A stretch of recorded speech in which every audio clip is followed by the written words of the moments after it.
Panama might not be the first thing that comes to mind in terms of, sustainable regenerative travel. Why do you believe it is one of the best sustainable destinations for travelers who are really actively and consciously trying to be aware and intentional of where they're traveling and how they're traveling? Why should Panama be on the top of their list? Well, maybe because it has been kind of a secret so far. Maybe it's part of the reason why it's now such an attractive place where people are looking for pristine territories. So in that sense, Panama, what I believe is sort of the magic behind what Panama offers is this combination between pristine, remote places, first of all. Second, having authentic communities that portray their cultures still in a very authentic, genuine way, with short distances, safety, and also close to a very huge market in this case, which is the US, with lots of flights. So in that case, we hope that it remains pristine for many generations to come. Or let's hope travel can not be overdone, which has happened to many locations. And this idea of loving the place too much, hopefully, won't happen. But I think that's sort of the main attraction. If you're looking for a place where you'll be able to do a huge resort, then Panama might not be your best place.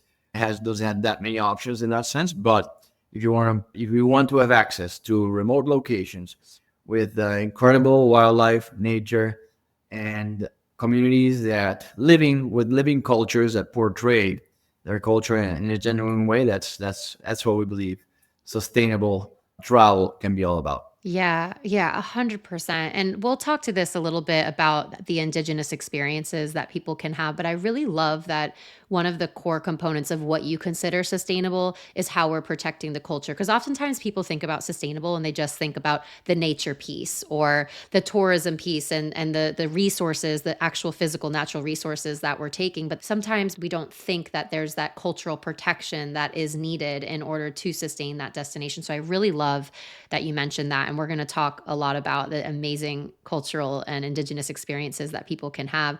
I know that you just mention the topic of over tourism and how it has been kind of a hidden gem for a long time, and it's starting to get on people's radars. I know for me, I'm in a lot of traveling mom Facebook groups, and people are like, okay, I've done Costa Rica, what's next? And people are like, Panama, you got to go to Panama. So how do you as a business and also as leaders in the travel industry in Panama, how do you help shape practices or policies or things to make sure that it does remain a sustainable destination or a destination that people will continue to have those really authentic, remote, untouched destinations to reach? For us in OGAYA, we have no plastic policies in our trips. We try to minimize the transfers between destinations. We try to make it the most efficient in that sense. Also, we like to work with local communities, with local guides. We really try to hire Panamanian guides and Panamanian experts in different fields, marine biologists, experts in the Panama Canal, like engineers, anthropologists, conservationists. Also, we usually include snacks, local snacks in all of our experiences. So we really try to showcase our dehydrated fruits, our really local foods, pineapple, mangoes, bananas, and plantains, and local foods with local brands. Yes, I can add to that. This idea of sustainability versus regenerative or regeneration.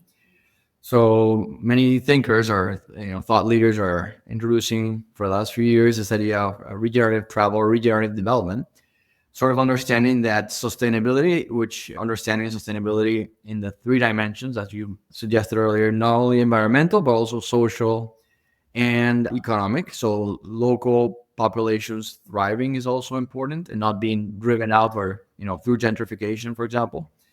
So the idea of sustainability is about how can we help sustain a place the way it is. But because a lot of places are damaged in the planet, now we need a bit more, right?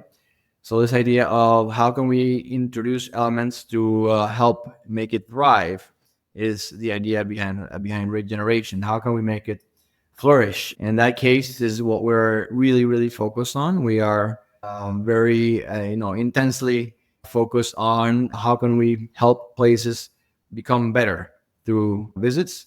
And for this, we work with our local communities and local suppliers, as Maria Amelia was sharing. We sit down and we co-design experiences. We're not trying to impose like, no, we know better than you, because that's never the case. So they are the locals, they know best. We have an idea of what people might want, but you guys are the protagonists. So how can we co-design something that really benefits you? And then we'll see how we can also win. Of course, when everybody wins, then it's a winning formula. So this idea of co-designing, and then when we have identified what are their needs and what local projects are there that we can support through partnerships, so that all of our itineraries, for example, have an impact project. A percentage of the itinerary as a cost is dedicated to this impact project. So the visitor is not only enjoying the destination, but also supporting a local project, and having the good feeling that when you leave, you've left a seat. And for those that want to get more involved, they can of course donate more.